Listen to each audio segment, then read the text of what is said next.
Oh, hey, did you know that Telecel lost nearly 1 million users in the last 6 years? Yes, the company, which is one of Zimbabwe's 3 mobile networks, had 1.1 million users at the end of 2018, but by June 2025 that number had dropped to a shocking 319,000 users. Let me explain to you what actually happened. Following the introduction of bond notes in 2016, mobile network operators now had to buy the equipment in US dollars, whilst us, the customers, were paying them in bond notes. This meant that if you hadn't already bought the infrastructure before, it was now much harder to do so. Telecel was the hardest hit. By the end of 2016, the mobile network operator had 0 4G base stations, whilst Econet had 497 and Net1 had 261.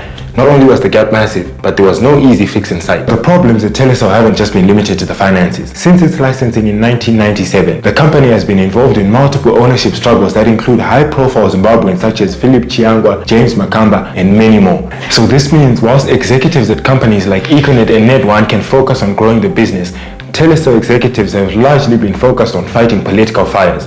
At one point, the company was said to even owe the government of Zimbabwe upwards of 100 million in unpaid licensing fees. Beyond the finances and the boardroom politics, another problem that Telecel had was that of inactive subscribers. As far back as 2015, 57% of Telecel's customers were described as inactive by the regulator, whilst Net1 and Econet were hovering around 27%, which meant that many subscribers were actually not using the network at all, which is again not a good thing. All this brings us to today, where Econet has 12 million subscribers, Net1 is following behind at 4 million subscribers, and Telecel has a shockingly low 319,000 subscribers. All this begs the question, can they be saved, or is it simply too late?